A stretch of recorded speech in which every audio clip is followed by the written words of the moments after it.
বাইনে নির্মলে তোমাদের প্রত্যেককে অনেক অনেক শুভেচ্ছা এবং অভিনন্দন জানাই। West Bengal school service commission PG level ফিজিওলজির একটি অত্যন্ত গুরুত্বপূর্ণ part hexose monophosphate shunt pathway নিয়ে আজকে আলোচনা করব। তো এই পাথওয়েতে গ্লুকোজের কিভাবে অক্সিডেশন হয় বা গ্লুকোজের কিভাবে মেটাবলিজম হয় যেমন আমরা দেখব, তার সঙ্গে সঙ্গে এই পাথওয়ে কেন এত বেশি ইম্পর্টেন্ট সেটাও আমরা যেমন পড়ব এবং সবশেষে তোমাদেরকে বলবো যে এসএসসি এক্সামিনেশনে কোন জায়গা থেকে প্রশ্ন আসার প্রবাবিলিটি থাকে। দেখো, এটা হচ্ছে একটা complete guide to the alternate route of glucose metabolism. Glucose মেটাবলিজমের এটা একটা অল্টারনেট রুট, রাইট? আচ্ছা, তো গ্লুকোজের যে মেটাবলিজম হয়, দেখো গ্লুকোজ প্রধানত আমরা জানি এটা আমাদেরকে এনার্জি প্রোভাইড করে। তো গ্লুকোজ যে মেটাবলিজম হয় কিভাবে হয়, এটা প্রধানত গ্লাইকোলাইসিস পদ্ধতি হয়। নর্মাল যে মেটাবলিক রিয়াকশন, দেখো এক্ষেত্রে গ্লাইকোলাইসিস হয় এবং গ্লাইকোলাইসিসের ফলে পাইরুভিক অ্যাসিড তৈরি হয়, তারপর সেই পাইরুভিক অ্যাসিডের জারণ হয়, তার ফলে সেখান থেকে অ্যাসিটাইল কোয়ে তৈরি হয়, সেটা এবার টিসিএ সাইকেলে যায়, তার ফলে এনএডিএইচ, এফএডিএইচ2 ইত্যাদি তৈরি হয় এবং এই এনএডিএইচ এবং এফএডিএইচ2 থেকে প্রধানত এটিপি তৈরি হয়। তো এক্ষেত্রে যে এনএডিএইচ এবং এফএডিএইচ2 থেকে যে এটিপি তৈরি হওয়ার যে প্রসেস, তো সেটাকেই আমরা বলবো অক্সিডেটিভ ফসফোরাইলেশন। তোমরা দেখবে যে তোমাদের সিলেবাসে অক্সিডেটিভ ফসফোরাইলেশন আছে, কিন্তু হেক্সোস মোনোফসফেট শান্ট পাথওয়ের ইউটিলিটি কোথায়? হেক্সোস মোনোফসফেট শান্ট পাথওয়েতে কিন্তু কোনো রকম এনার্জি তৈরি হয় না। তার মানে এক্ষেত্রে কিন্তু কোনো রকম এটিপি তৈরি হয় না। Produce the specific high value molecules instead, অর্থাৎ এক্ষেত্রে যেটা তৈরি হয় সেটা হচ্ছে এনএডিপিএইচ, রাইট? আচ্ছা, তো এই hexose monophosphate shunt pathway actually একটা অল্টারনেটিভ অক্সিডেশন পাথওয়ে। কেন এটা প্রয়োজন সেটা বোঝার আগে একটু দেখে নাও, হেক্সোস মোনোফসফেট শান্ট পাথওয়ের আরও কিছু নাম আছে। এটাকে বলা হয় পেন্টোজ ফসফেট পাথওয়ে। কেন? কারণ প্রডিউসেস দ্য পেন্টোজ সুগার। এটা পেন্টোজ সুগার বা রাইবোজ সুগার তৈরি করে, যেগুলো ডিএনএ এবং আরএনএ সিনথেসিসে কাজে লাগে। তার সঙ্গে সঙ্গে এটাকে বলা হয় ফসফোগ্লুকোনেট পাথওয়ে। কেন? কারণ এক্ষেত্রে ফসফোগ্লুকোনেট ইন্টারমিডিয়েট হিসাবে ইউজ হয় এবং তার সঙ্গে সঙ্গে এটাকে শান্ট পাথওয়ে বলা হয় কারণ এটা হচ্ছে একটা অল্টারনেটিভ রুট, গ্লুকোজ মেটাবলিজমের একটা অল্টারনেটিভ রুট। এখন the golden route of the shunt মানে নো এটিপি আর প্রডিউসড, অর্থাৎ হেক্সোস মোনোফসফেট শান্ট পাথওয়েতে কিন্তু কোনো রকম এটিপি তৈরি হয় না।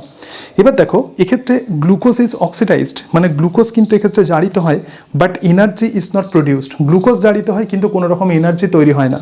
প্রধানত আমরা জানি যে গ্লুকোজের জারণের ফলে এনার্জি বা এটিপি তৈরি হয়, বাট এই ক্ষেত্রে কিন্তু কোনো রকম এনার্জি তৈরি হয় না। কিন্তু হেক্সোস মোনোফসফেট শান্ট পাথওয়েতে যেটা তৈরি হয় সেটা হলো এনএডিপিএইচ। এনএডিপিএইচ অ্যাকচুয়ালি একটা high energy red coenzyme, strictly reductive in biosynthesis.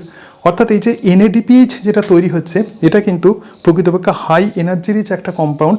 এটা কোএনজাইম হিসেবে কাজ করে, মানে বিভিন্ন এনজাইমের কাজে হেল্প করে। তার সঙ্গে সঙ্গে দেখো, এক্ষেত্রে যেটা তৈরি হয় সেটা হচ্ছে পেন্টোজ সুগার। তো পেন্টোজ সুগার মানে হচ্ছে ribose sugar, essential binding block for synthesising the nucleic acid, যেমন ডিএনএ, আরএনএ, এনএডি, তার সঙ্গে সঙ্গে এফএডি, এই সমস্ত জিনিসগুলো তৈরি হয়।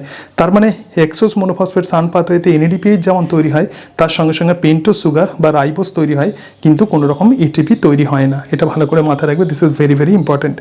তো হেক্সোস মোনোফসফেট শান্ট পাথওয়েতে যে এনএডিপিএইচ যেটা তৈরি হচ্ছে, তো সেই এনএডিপিএইচের সঙ্গে ইলেকট্রন ট্রান্সপোর্ট সিস্টেমে যে এনএডিএইচ যেটা ইউটিলাইজ হয়, তোমরা জানো যে এনএডিএইচ থেকে প্রধানত 3 অণু এটিপি তৈরি হয় আর এফএডিএইচ2 থেকে 2 অণু এটিপি তৈরি হয়। তাহলে এই যে এনএডিএইচ যেখান থেকে 3 অণু এটিপি তৈরি হয়, তার সঙ্গে এনএডিপিএইচের পার্থক্য কোথায়? দেখো, এনএডিএইচ প্রধানত কী কাজ করে? এনএডিএইচ প্রধানত transfer electron to the electron transport system. NADH প্রধানত ইলেকট্রনকে ইলেকট্রন ট্রান্সপোর্ট সিস্টেমে প্রধানত নিয়ে যায়। তার সঙ্গে সঙ্গে কী করে? মেক এনার্জি, এটা কিন্তু এটিপি তৈরি করে। আর এনএডিপিএইচ কী কাজ করছে? দেখো, এনএডিপিএইচ প্রধানত কোএনজাইম হিসাবে কাজ করছে এবং তার সঙ্গে সঙ্গে used exclusively for the reductive biosynthesis, বিভিন্ন বিজারণ প্রক্রিয়াতে এটা ইউজ হয় এবং গোল হচ্ছে কি? Build the structure and the protect the cell, অর্থাৎ সেলের স্ট্রাকচার এবং তার সঙ্গে সঙ্গে সেলকে প্রোটেক্ট করে। তার মানে ফাংশন অফ এনএডিপিএইচ, অর্থাৎ এনএডিপিএইচ এর অত্যন্ত গুরুত্বপূর্ণ 3টে ক্রিটিক্যাল ফাংশন আমরা প্রথমেই দেখব। দেখো, এনএডিপিএইচ যে কাজটা করছে সেটা হচ্ছে ডিটক্সিফিকেশন, মানে powers the detoxification via NADPH dependent cytochrome P450 system. তার মানে আমাদের দেহতে যখন কোনো টক্সিক মেটেরিয়ালস যায়, তো লিভার থেকে সেই সমস্ত টক্সিক মেটেরিয়ালসগুলোকে রিমুভ করতে প্রধানত এই এনএডিপিএইচ হেল্প করে। এর সাথে সাথে এনএডিপিএইচ আরও কাজ করছে যেমন বায়োসিনথেসিস। বায়োসিনথেসিস মানে কি? Required for synthesis of the fatty acid, মানে এনএডিপিএইচ কী তৈরি করছে? ফ্যাটি অ্যাসিড তৈরিতে কাজে লাগছে, কোলেস্টেরল তৈরিতে কাজে লাগছে এবং বিভিন্ন স্টেরয়েড হরমোন তৈরিতে কাজে লাগছে। সুতরাং বুঝতে পারছো, hexose monophosphate shunt pathway is a very very important and the crucial pathway. এবং তার সঙ্গে সঙ্গে দেখো, ফ্রি রেডিক্যাল স্ক্যাভেঞ্জার্স হিসেবে কাজ করে, ফ্রি রেডিক্যালস তৈরি করতে হেল্প করে। Required for the action of the glutathione reductase and produce the reduce glutathione, মানে ক্রুসিয়াল ফর সেলুলার প্রোটেকশন। এই যে ফ্রি রেডিক্যালস বিষয়টা কি, দেখো অক্সিজেনের প্রধানত এক্ষেত্রে অক্সিজেনের সঙ্গে ইলেকট্রন যুক্ত হয় এবং তার সঙ্গে সঙ্গে হাই এনার্জি রিচ কিছু মলিকুলস তৈরি হয়, তো সেগুলোকেই আমরা বলবো ফ্রি রেডিক্যালস। এবং এই যে সমস্ত ফ্রি রেডিক্যালস যেগুলো তৈরি হয় এগুলো হাইলি রিঅ্যাক্টিভ হয়, সেই জন্য এদেরকে রিঅ্যাক্টিভ অক্সিজেন ইন্টারমিডিয়েট বলা হয়। এরা ডিএনএ এবং আরএনএকে ব্রেক করে সেলের ব্রেকিংয়ে সাহায্য করে। সুতরাং এই সমস্ত রিঅ্যাক্টিভ অক্সিজেন ইন্টারমিডিয়েটগুলোকেও কিন্তু ইনঅ্যাক্টিভ করে দেয় এই এনএডিপিএইচ। এবার দেখো, mapping the sun two specific organs and the tissues, অর্থাৎ এই হেক্সোস মোনোফসফেট সান পাথওয়ে যেটা এতটা ক্রুসিয়াল, সেটা কোথায় সম্পন্ন হয়। দেখো, প্রথমেই লিভারে এটা সম্পন্ন হয়, ঠিক আছে। So active here for NADPH dependent biosynthesis of the fatty acid, তাহলে ফ্যাটি অ্যাসিডের বায়োসিনথেসিসে হেল্প করবে এনএডিপিএইচ ডিপেন্ডেন্ট ফ্যাটি অ্যাসিডের বায়োসিনথেসিস। তার সঙ্গে সঙ্গে দেখো এখানে অ্যাড্রিনাল কর্টেক্সের উপর কাজ করছে active here NADPH dependent biosynthesis of the steroid hormone. আমরা জানি অ্যাড্রিনাল কর্টেক্স থেকে বিভিন্ন স্টেরয়েড হরমোন তৈরি হয়। তাছাড়া এই হেক্সোস মোনোফসফেট সান পাথওয়ে টেস্টিস, ওভারি ইত্যাদিতেও দেখা যায়। এবং তার সঙ্গে সঙ্গে দেখো অত্যন্ত গুরুত্বপূর্ণ যে সেল আছে দ্যাট ইজ দ্য আরবিসি, তো আরবিসির মধ্যেও কিন্তু এই হেক্সোস মোনোফসফেট সান চলে। So highly active here for NADPH dependent reduction of the glutathione, কারণ আরবিসির মেমব্রেনকে প্রোটেকশনের জন্য কিন্তু এই এনএডিপিএইচ অত্যন্ত গুরুত্বপূর্ণ, ঠিক আছে। গ্লুটাথায়ন পারঅক্সাইডেসকে এই এনএডিপিএইচ অ্যাক্টিভ করে, তার কোএনজাইম হিসেবে কাজ করে। এরপরে আমরা যেটা দেখবো সেটা হচ্ছে পাথওয়ে, ভেরি ভেরি ইম্পর্টেন্ট এবং প্রচুর জিনিস বোঝার আছে। দেখো, the structural anatomy of the pathway. Hexose monophosphate shunt পাথওয়েতে প্রধানত দুটো ফেজে সম্পন্ন, একটা ফেজ 1 আর একটা হচ্ছে ফেজ 2, রাইট। আচ্ছা, এবার দেখো যে ফেজ 1 যেটা আছে সেটা কিন্তু ইররিভার্সেবল, এটাকে আমরা বলবো অক্সিডেটিভ ফেজ, এবং এটা 3টে স্টেপে হয়, ঠিক আছে। তার মানে ফেজ 1 ইররিভার্সেবল এবং অক্সিডেটিভ 3টে স্টেপে হয়। Main goal is to convert the glucose 6 phosphate into ribulose 5 phosphate. তো এই যে অক্সিডেটিভ ফেজ আছে, অক্সিডেটিভ ফেজের মেন গোল কি, মেন গোল হচ্ছে গ্লুকোজ 6 ফসফেটকে এটা রাইবিউলোজ 5 ফসফেটে পরিণত করে, এটা হচ্ছে মেন টার্গেট। এবং জেনারেট আওয়ার ক্রুসিয়াল এনএডিপিএইচ, মানে এই যে ফেজ 1এই কিন্তু প্রকৃতপক্ষে এনএডিপিএইচ তৈরি হয়। এবং ফেজ নাম্বার 2 যেটা আছে, ফেজ নাম্বার 2 হচ্ছে reversible sugar phosphate interconversion, মানে বিভিন্ন সুগার এবং ফসফেটের ইন্টার কনভার্সন হয়। So this is the non oxidative phase, এটা কিন্তু অক্সিডেটিভ ফেজ নয়, এটা নন অক্সিডেটিভ ফেজ। এবং main goal is a complex carbon shuffle to recycle molecule back to the glycolysis intermediate. তার মানে হেক্সোস মোনোফসফেট সান পাথওয়েতে এমন কিছু কিছু মলিকুলস তৈরি হয় যেগুলো প্রধানত গ্লাইকোলাইসিসে আবার ইউটিলাইজ হয়। তাহলে দেখো, এটা কিন্তু irreversible oxidative phase followed by a series of reversible sugar phosphate interconversion, এটাই কিন্তু প্রকৃতপক্ষে হেক্সোস মোনোফসফেট সান পাথওয়ের মেন টার্গেট। সুতরাং এখানে দেখো যে irreversible oxidative phase followed by a series of reversible sugar phosphate interconversion, এটাই কিন্তু প্রকৃতপক্ষে হেক্সোস মোনোফসফেট সান পাথওয়ের টার্গেট। একদম পাথওয়েতে চলে এসেছি, ভালো করে দেখো, খুব কিন্তু বোঝার আছে পাথওয়ে। তো প্রথম যেটা আছে সেটা হচ্ছে phase 1, so generate the NADPH to the irreversible oxidation.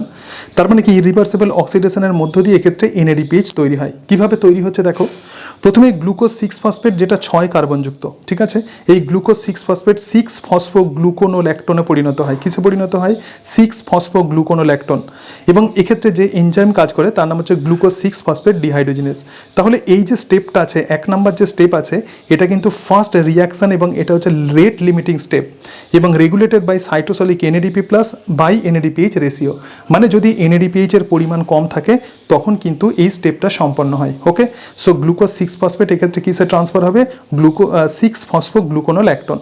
এরপরে 6 ফসফোগ্লুকোনোল্যাকটোন থেকে ওয়াটার বেরিয়ে যাচ্ছে, ওয়াটার বেরিয়ে গেলে এখান থেকে যেটা তৈরি হচ্ছে সেটা হচ্ছে 6 ফসফোগ্লুকোনেট। কি তৈরি হচ্ছে? 6 ফসফোগ্লুকোনেট।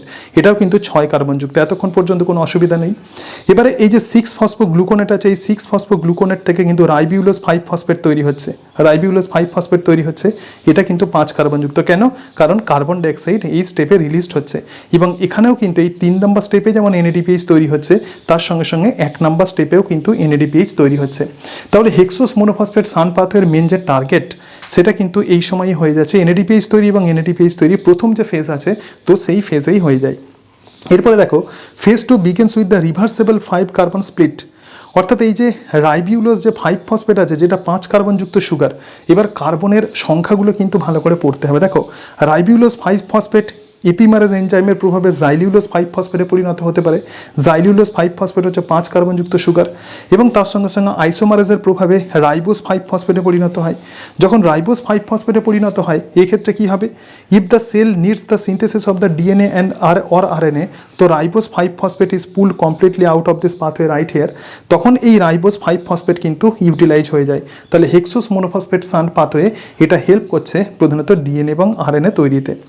এর সাথে সাথে দেখো এক্ষেত্রে আমরা কি পেলাম, জাইলিউলোজ 5 ফসফেট, দেখো কি কি পেয়েছে, জাইলিউলোজ 5 ফসফেট এবং রাইবোজ 5 ফসফেট। এবার এই জাইলিউলোজ 5 ফসফেট আর রাইবোজ 5 ফসফেটের বা রাইবোজ 5 ফসফেটের কেমন চেঞ্জ হয় একটু দেখে নাও, কিন্তু এখানে কিন্তু কনফিউজড হয়ে যায়। দেখো আমরা দেখছি যে জাইলিউলোজ 5 ফসফেট আছে যেটা 5 কার্বনযুক্ত সুগার, এবং রাইবোজ 5 ফসফেট আছে 5 কার্বনযুক্ত সুগার। সুতরাং ট্রান্সকিটোলেজ এনজাইমের প্রভাবে এরা যাতে পরিণত হয় সেটা হচ্ছে সেডেহেপটিউলোজ 7 ফসফেট এবং গ্লিসারালডিহাইড 3 ফসফেট। তাহলে গ্লিসারালডিহাইড 3 ফসফেটে 3 কার্বন থাকে এবং সেডেহেপটিউলোজে 7 কার্বন থাকে। সুতরাং এই যে 5 কার্বন প্লাস 5 কার্বন মানে 10 কার্বন, তাহলে এখানে 10 কার্বনের হিসাব আমাদের মিলে গেল। এবার দেখো এই যে সেডেহেপটিউলোজ 7 ফসফেট আছে এবং গ্লিসারালডিহাইড 3 ফসফেট আছে, মানে এখনো পর্যন্ত 10টা কার্বন আছে। ট্রান্সকিটোলেজ এনজাইমের প্রভাবে এরা কিসে পরিণত হয়, এরিথ্রোজ 4 ফসফেট যেটা 4 কার্বনযুক্ত এবং ফ্রাক্টোজ 6 ফসফেট যেটা হচ্ছে 6 কার্বনযুক্ত। ঠিক আছে, তাহলে আমাদের 10টা কার্বনের হিসাব মিলে গেল। এরপরে এই যে ফ্রাক্টোজ 6 ফসফেট আছে, এই ফ্রাক্টোজ 6 ফসফেট কিন্তু ইউটিলাইজ হতে পারে। ঠিক আছে, তো ফ্রাক্টোজ 6 ফসফেট যেটা তৈরি হচ্ছে, দেখো ফ্রাক্টোজ 6 ফসফেট এবং glyceraldehyde 3 phosphate are easily converted right back into the glucose 6 phosphate. ঠিক আছে, তাহলে ফ্রাক্টোজ 6 ফসফেট পুনরায় আবার কিন্তু গ্লাইকোলাইসিসে ইউটিলাইজ হতে পারে। তো এক্ষেত্রে তাহলে যেটা বাকি থাকছে সেটা হচ্ছে এরিথ্রোজ 4 ফসফেট। এরিথ্রোজ 4 ফসফেট যেটা জাইলিউলোজ 5 ফসফেটের সঙ্গে যুক্ত হয়, এবং তার ফলে যেটা তৈরি হচ্ছে দেখো গ্লিসারালডিহাইড 3 ফসফেট এবং ফ্রাক্টোজ 6 ফসফেট আবার তৈরি হচ্ছে। সুতরাং এখানে 5 কার্বন প্লাস 4 কার্বন, তাহলে কতগুলো হচ্ছে 9 কার্বন। সুতরাং এই 9 কার্বন থেকে কি তৈরি হচ্ছে, দেখো গ্লিসারালডিহাইড 3 ফসফেট 3 কার্বন আর ফ্রাক্টোজ 6 ফসফেট কতগুলো 6 কার্বন, 9 কার্বনের হিসাব আমরা পেয়ে গেলাম। তো এই যে ফ্রাক্টোজ 6 ফসফেট এবং গ্লিসারালডিহাইড 3 ফসফেট এগুলো কিন্তু আবার গ্লাইকোলাইসিসে ইউজ হতে পারে, এবং এইভাবে হেক্সোস মোনোফসফেট শান্ট পাথওয়েতে যে এনএডিপিএইচ তৈরি হয় এবং তার সঙ্গে সঙ্গে গ্লিসারালডিহাইড 3 ফসফেট এবং ফ্রাক্টোজ 6 ফসফেট তৈরি হচ্ছে, এগুলো কিন্তু আবার আমাদের গ্লাইকোলাইসিস স্টেপে ব্যবহৃত হয়। এনএডিপিএইচ তো অন্য ফাংশন থাকে, কিন্তু গ্লিসারালডিহাইড 3 ফসফেট এবং ফ্রাক্টোজ 6 ফসফেট অন্য কাজে ইউজ হয়। এবার অত্যন্ত গুরুত্বপূর্ণ একটা অংশ দেখো যেটা হেক্সোস মোনোফসফেট শান্ট পাথওয়ের সঙ্গে related. So this protecting the RBC membrane integrity, তার মানে কি হেক্সোস মোনোফসফেট শান্ট আরবিসি মেমব্রেনের ইন্টিগ্রিটিকে মেনটেন করতে হেল্প করে, মানে আরবিসি মেমব্রেনকে ঠিকঠাক রাখে। এক্ষেত্রে যে এনজাইম আছে that is the glutathione reductase. এক্ষেত্রে আমরা যে এনজাইম দেখতে পাচ্ছি সেটা হচ্ছে গ্লুটাথায়ন রিডাক্টেজ, এবং এই গ্লুটাথায়ন রিডাক্টেজের কোএনজাইম হিসেবে কাজ করছে কি এনএডিপিএইচ। ঠিক আছে, এটা গ্লুটাথায়নকে রিডিউসড গ্লুটাথায়নে পরিণত করে। ঠিক আছে, আবার বলছি গ্লুটাথায়ন রিডাক্টেজের প্রধানত কোএনজাইম হিসেবে কাজ করছে এনএডিপিএইচ, এবং এই গ্লুটাথায়ন রিডাক্টেজ গ্লুটাথায়নকে কিসে পরিণত করে, রিডিউসড গ্লুটাথায়নে পরিণত করে, এবং এই রিডিউসড গ্লুটাথায়ন আরবিসি মেমব্রেনকে দেখো এখানে প্রোটেক্ট করছে। সুতরাং reduced glutathione is absolutely essential to prevent the methaemoglobin formation and the shield the membrane from the free radical destruction. আমরা জানি যে আরবিসি প্রধানত অক্সিজেন সেটা ক্যারি করে, সুতরাং আরবিসির এটা টেন্ডেন্সি থাকে ফ্রি রেডিক্যালস দ্বারা সেটা অ্যাফেক্টেড হওয়ার। তাহলে ফ্রি রেডিক্যালস দ্বারা যাতে আরবিসি অ্যাফেক্টেড না হয়, তো সেই কারণের জন্যই প্রয়োজন কিন্তু রিডিউসড গ্লুটাথায়ন, এবং সেই রিডিউসড গ্লুটাথায়ন তৈরি করছে কি গ্লুটাথায়ন রিডাক্টেজ। কার সাহায্যে, এনএডিপিএইচ এর সাহায্যে। এই এনএডিপিএইচটা কোথা থেকে তৈরি হচ্ছে, হেক্সোস মোনোফসফেট শান্ট পাথওয়েতে এই এনএডিপিএইচ তৈরি হচ্ছে। তাহলে হেক্সোস মোনোফসফেট শান্ট পাথওয়েতে কোন অংশগুলো আমাদের দেখতে হবে, দেখো দ্য গোল কি, it is strictly produce the NADPH, এটা সম্পূর্ণরূপে এনএডিপিএইচ তৈরি করছে for building the fat steroid and fighting the free radicals and the ribose. ঠিক আছে, কিন্তু কোনো রকম এনার্জি তৈরি হচ্ছে না। দ্য আর্কিটেকচার কি, অপারেটস ইন দ্য 2 ফেজেস, দুটো ফেজে হয়।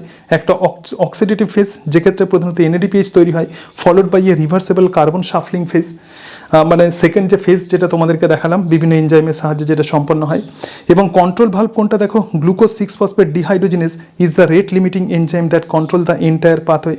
এবং ক্রিটিক্যাল লিঙ্ক তাহলে কোনটা হচ্ছে, without this shunt the red blood cells loss their antioxidant shield and take the severe membrane damage. তাহলে যদি হেক্সোস মোনোফসফেট শান্ট পাথওয়ে যদি না হতো, তাহলে আমাদের আরবিসি কিন্তু সহজেই রিঅ্যাক্টিভ অক্সিজেন ইন্টারমিডিয়েট দ্বারা এফেক্টেড হয়ে যেত, এবং তার ফলে আরবিসির কিন্তু ডিস্ট্রাকশন ঘটতো, প্রচুর আমাদের অ্যানিমিয়া হতো। এছাড়া এগুলো আমরা দেখছি যে এনএডিপিএইচ যেটা তৈরি হচ্ছে সেটা তো ডিফারেন্ট টাইপের, সেটা কিন্তু ডিফারেন্ট টাইপের এনজাইমের কো এনজাইম হিসেবে কাজ করছে। তো এই অংশগুলোই প্রধানত তোমাদেরকে মেনলি ফোকাস করতে হবে হেক্সোস মোনোফসফেট সান পাথওয়েতে। একদম শেষের যে অংশটা তোমাদেরকে দেখালাম, একদম শেষের যে অংশটা তোমাদেরকে দেখালাম, মানে এক্ষেত্রে যে এটিপি তৈরি হচ্ছে না, এনএডিপিএইচ তৈরি হচ্ছে, এনএডিএইচ এর সঙ্গে তার সঙ্গে সঙ্গে এই যে জায়গাটা আছে দেখো, এটিপি তৈরি হচ্ছে না, রাইবোজ তৈরি হচ্ছে, তার সঙ্গে সঙ্গে কীভাবে আরবিসি মেমব্রেন কীভাবে প্রধানত এটা রিঅ্যাক্টিভ অক্সিজেন ইন্টারমিডিয়েট দ্বারা প্রোটেক্টেড থাকছে, এই যে জায়গাগুলো প্রধানত এই অংশগুলোই মেনলি তোমাদেরকে ফোকাস করতে হবে। তো তোমাদের অনেকের কনফিউশন থাকে হেক্সোস মোনোফসফেট সান পাথওয়ে সম্পর্কে, সুতরাং আশা করি তোমরা খুব ভালোভাবে বুঝতে পেরেছো হেক্সোস মোনোফসফেট সান পাথওয়ে। এর পরের দিন আমরা আলোচনা করবো বায়োকেমিস্ট্রির আরও একটা অত্যন্ত গুরুত্বপূর্ণ অংশ, এবং সেটি হচ্ছে গ্লাইকোজেনেসিস, গ্লুকোজ থেকে কিভাবে গ্লাইকোজেন তৈরি হয়। তার সঙ্গে সঙ্গে এখানে নোটসে আছে দেখো hormonal regulation of the metabolic pathway, এটাও আলোচনা করব। একদম এসএসসির পিজি লেভেল এর বায়োলজিক্যাল সায়েন্সের যে ফিজিওলজি সিলেবাস আছে, যেগুলো ডিফিকাল্ট অংশ 9-10 লেভেলে নেই, সেই অংশগুলোই কিন্তু আমি আলোচনা শুরু করছি, বা এই সিরিজে প্রধানত সেই অংশগুলোই তোমাদের সাথে আলোচনা করব। আজকে তাহলে এই পর্যন্তই। আশা করি এই ভিডিওগুলো তোমাদের অনেকটাই হেল্পফুল হবে। সকলে ভালো থেকো। Thank you and that's it.